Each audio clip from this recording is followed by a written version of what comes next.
72세 박 선생님이 마트에 갔습니다. 장을 보고 계산을 하고 집에 돌아왔습니다. 그런데 문득 생각이 났습니다.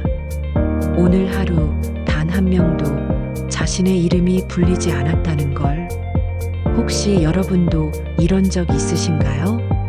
전화 올 사람이 없고 명절에 손주의 말을 못 알아들어도 그냥 웃기만 하고 2층 계단 오르는데 70대 할머니한테 추월당하고 새벽 4시에 눈 떠지고 친한 친구 이름이 갑자기 생각 안 나고 이럴 때 우리는 나이 들면 다 그런 거지라는 말로 위로합니다. 하지만 아닙니다. 보건당국은 경고합니다. 잘못된 습관이 당신의 수명을 10년 단축시키고 있다고. 하지만 과학적으로 증명된 사실이 있습니다. 60대의 시작만 해도 사망 위험 20%에서 40%를 낮출 수 있다고. 지금 당장 시작하세요. 구독과 좋아요는 영상 제작에 큰 힘이 됩니다. 일장 혼자 사는 게 편하다는 생각. 아침 햇살이 바닥을 천천히 쓸고 커피 향이 방 안을 가만히 채웁니다.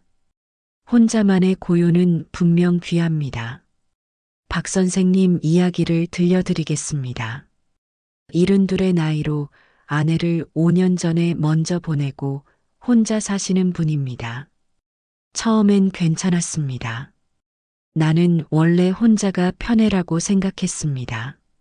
아침에 일어나 신문을 보고 점심을 간단히 먹고 저녁엔 텔레비전을 보다 잠드는 일상. 그런데 어느 날 마트에서 장을 보다가 이름을 불러주는 사람이 한 명도 없다는 걸 깨달았습니다. 계산대 직원도 옆 통로 손님도 모두 낯선 사람들이었습니다. 집에 돌아와 냉장고 문을 여는데 갑자기 가슴이 텅 비는 느낌이 들었다고 합니다. 그 고요가 어느 순간 고립으로 넘어가는 경계가 있습니다. 전화는 줄고 대화는 짧아지고 눈앞에는 편리함만 늘어날 때 마음의 체온은 서서히 내려갑니다. 이제 이렇게 생각을 바꿔보세요. 고립과 외로움은 적이다. 사람과의 관계는 보약이다. 핵심은 작은 반복입니다. 사회적 유대가 탄탄한 사람은 그렇지 않은 사람보다 생존 가능성이 유의하게 높다는 통계가 있습니다. 단순한 외로움이 아니라 지속되는 고립은 심내혈관계 위험과 우울증 그리고 인지기능 저하라는 위험률을 높입니다. 보건당국은 사회적 단절이 흡연에 비견될 정도로 조기 사망 위험을 높일 수 있다고 경고합니다. 메시지는 분명합니다. 사회적 관계는 사치가 아니라 예방의학입니다. 박 선생님은 작은 결심을 했습니다. 아파트 경비실 앞을 지날 때마다 수고하십니다라는 한마디.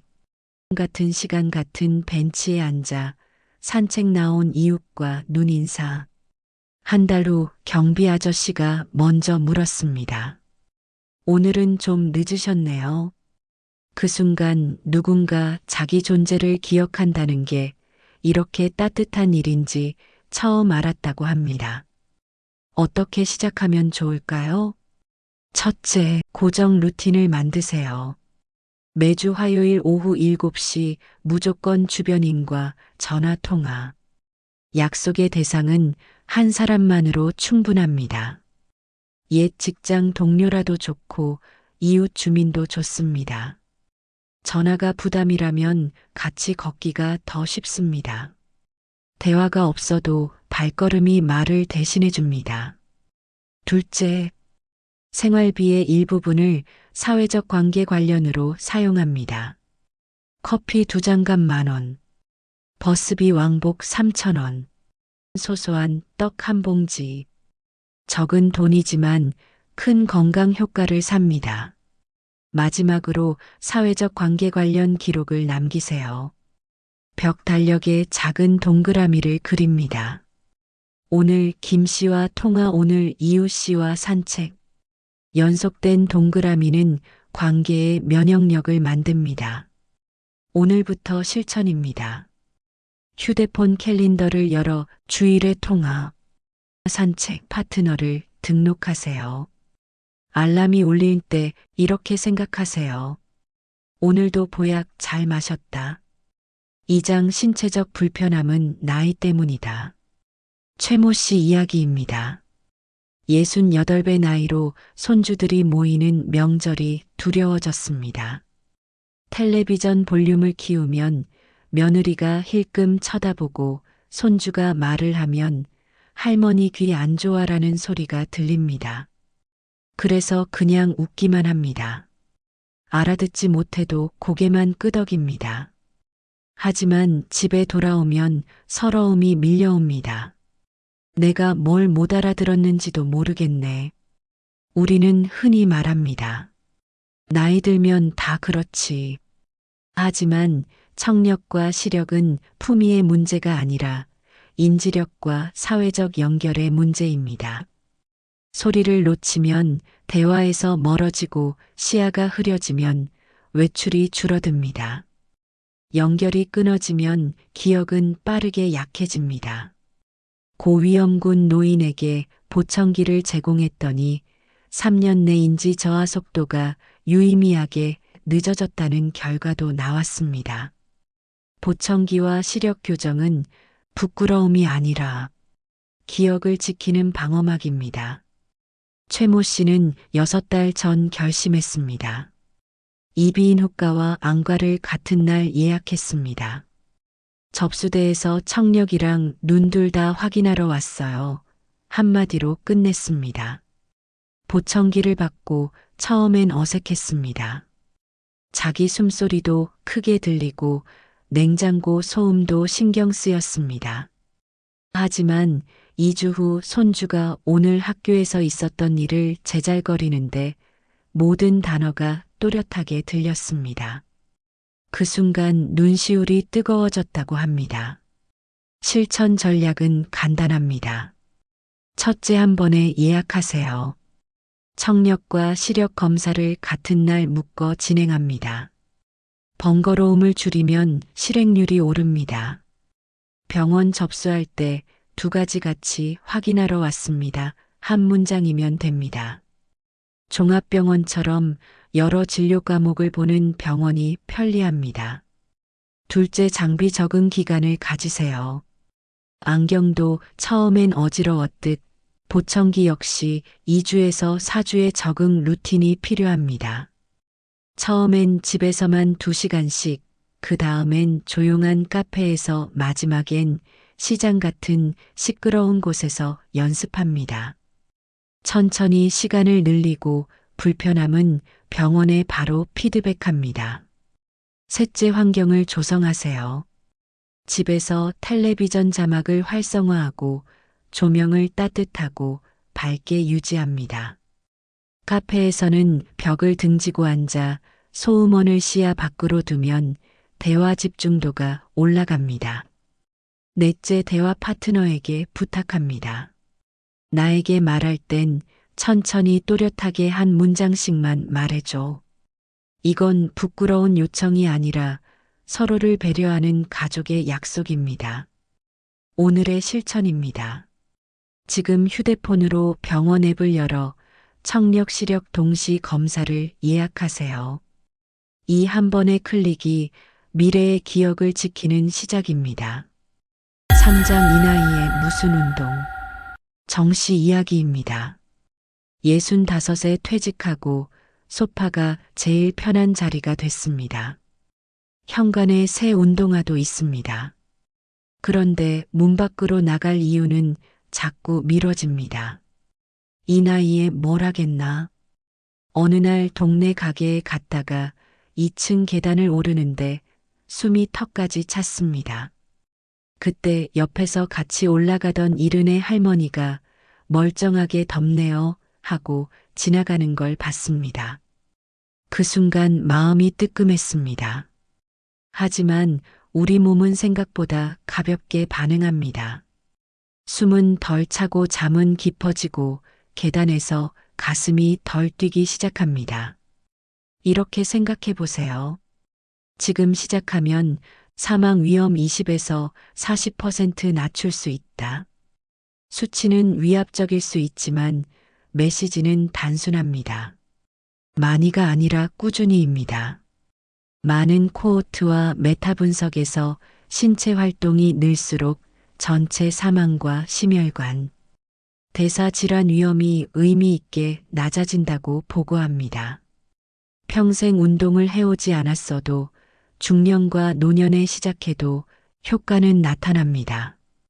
또한 최근 보고서에서 짧게 쪼개서 운동해도 효과가 있음을 밝힙니다. 정씨는 작은 약속을 했습니다. 아침 식사 후 30분, 저녁 식사 후 30분. 집 앞 놀이터를 한 바퀴.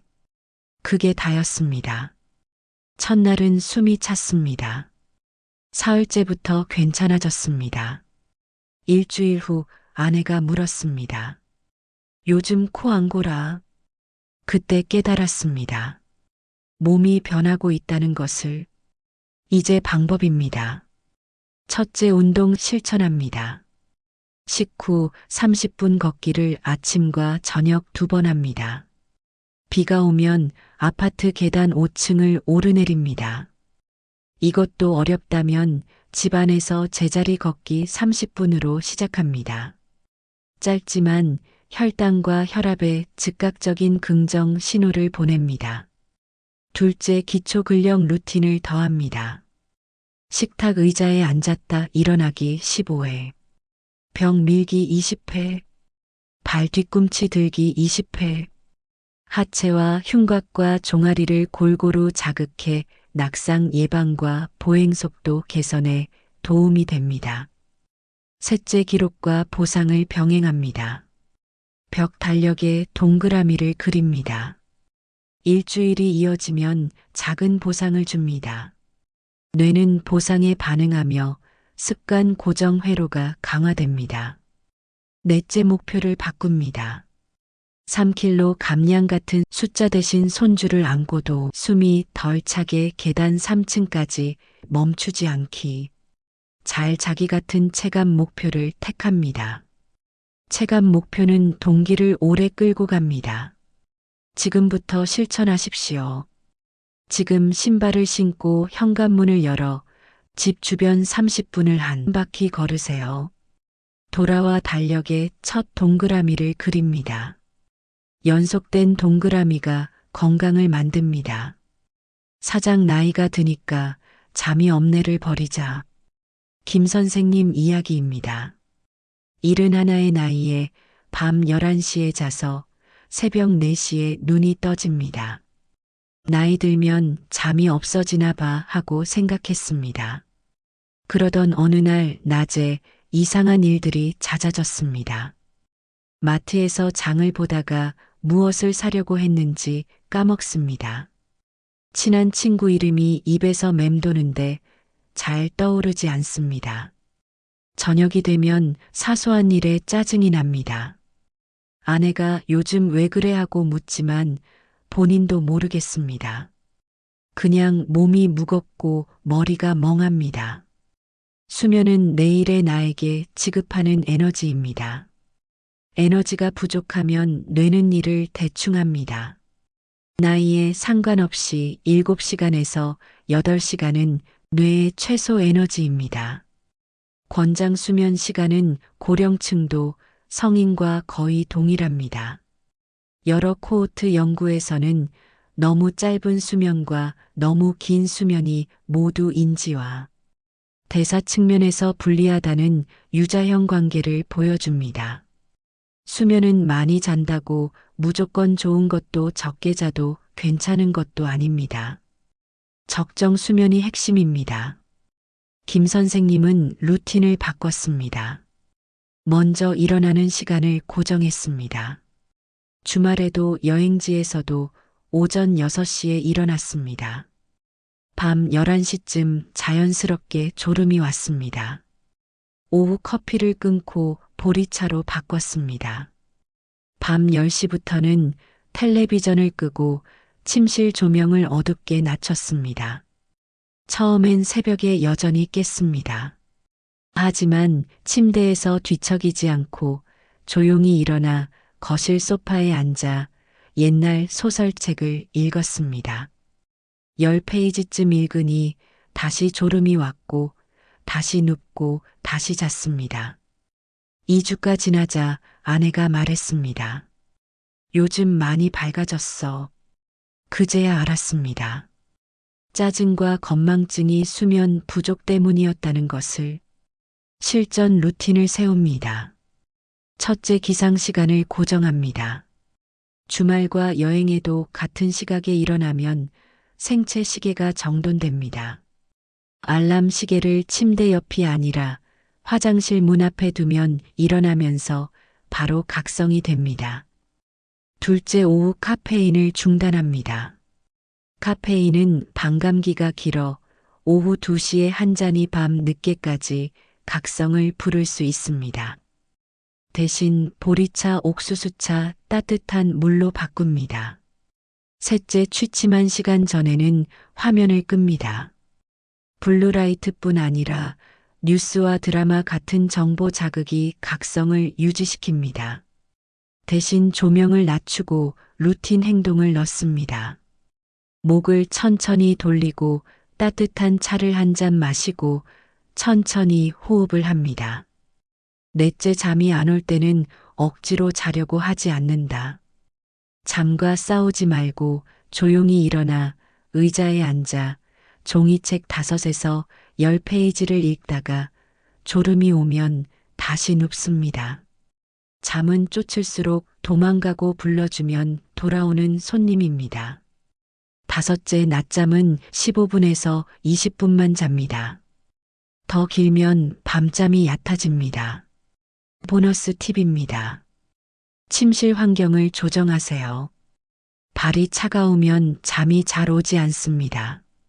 잠들기 전 미온수 족욕을 하고 얇으면 양말을 신으면 체온 조절이 잘 됩니다. 소음은 선풍기 소리나 화이트 노이즈로 상쇄할 수 있습니다. 오늘의 실천입니다. 잠자기 전 메모지에 적어두세요. 내일의 나에게 에너지 지급 완료. 뇌는 이 메시지를 기억하고 고마워합니다. 5장, 디지털 기기는 힘들어. 이 씨의 이야기입니다. 69의 나이에 손주가 카카오톡으로 사진을 보내는데 열 수가 없습니다. 비밀번호를 자꾸 틀리고 버튼이 어디 있는지 모르겠고 결국 아들에게 전화를 겁니다. 이거 어떻게 하는 거야 하고 묻지만 아들은 바빠서 나중에 하자고 말합니다. 그 순간 자괴감이 밀려옵니다. 나는 시대에 뒤떨어진 사람이구나. 손주 사진 하나 제대로 못 보는 할머니구나. 화면은 낯설고 버튼은 작고 비밀번호는 많습니다. 그래서 우리는 종종 체념합니다. 디지털은 젊은이들 거야. 하지만 디지털은 장난감이 아니라 튜브입니다. 멀리 있는 얼굴을 지금 여기로 데려오고 같은 취미의 사람들을 한 방에 모으며 나의 하루를 사진과 목소리로 남기는 연결의 통로입니다.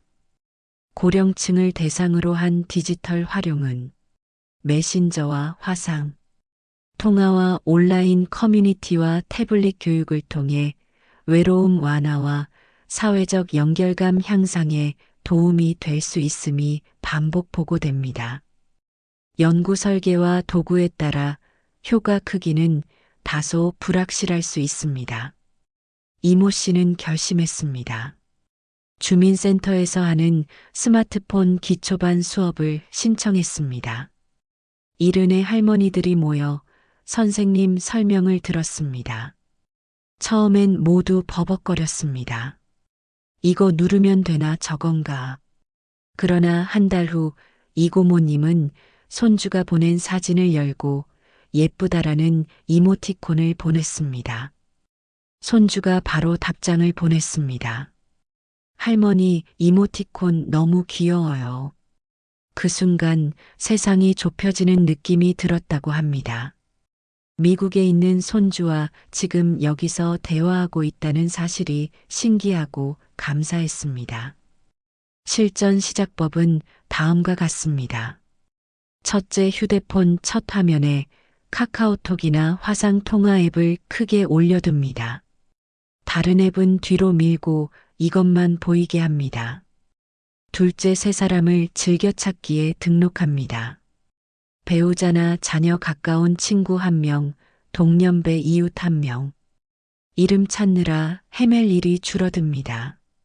셋째, 일주일 안에 테스트 통화를 한 번 합니다. 자녀에게 미리 말합니다. 잠깐 화상 통화 연습 좀 하자. 연결되면 이렇게 말해보세요. 아, 생각보다 쉽네. 얼굴 보니까 좋다. 이 한 번의 성공이 자신감을 만듭니다. 넷째, 관심사 모임을 하나 고릅니다. 독서, 사진, 등산, 텃밭 봉사. 요즘은 동네와 취미별 모임이 아주 많습니다. 검색창에 지역과 관심사를 넣어 찾아보세요. 처음 글을 올릴 때는 이렇게 쓰면 충분합니다. 처음이라 서툴러요. 잘 부탁드립니다. 다섯째, 안전과 사생활을 지킵니다. 비밀번호는 숫자 나열 대신 문장형으로 만듭니다. 봄비는 천천히 온다. 2025 느낌표 같은 문장은 기억하기 쉽고 안전합니다. 휴대폰 설정에서 이중 인증을 켜두면 도용 걱정이 줄어듭니다. 사진 공유는 처음엔 가족과 친구 한정으로만 시작합니다. 공개 범위를 전체 공개로 두지 말고 친구만으로 설정합니다. 안전은 디지털 자신감의 바탕입니다. 보너스 팁입니다. 주민센터나 도서관에서 하는 무료 스마트폰 교실을 활용하세요. 같은 또래와 함께 배우면 훨씬 편하고 마음이 가벼워집니다. 오늘의 실천입니다. 지금 홈 화면을 정리해 화상 통화 앱을 가장 크게 두고 세 사람을 즐겨찾기에 등록합니다. 내일 중으로 테스트 통화를 한번 해두세요. 오늘 우리는 5개의 생각을 바꿨습니다. 고립보다는 관계, 체념보다는 시작, 후회보다는 시작. 이 말들은 한꺼번에 삶을 뒤집지 않습니다. 그러나 하루 1cm씩 방향을 바꾸어 몇 달 후에 우리를 전혀 다른 자리로 데려다 줄 것입니다. 박 선생님은 이제 경비실 앞을 지날 때마다 누군가와 눈인사를 나눕니다.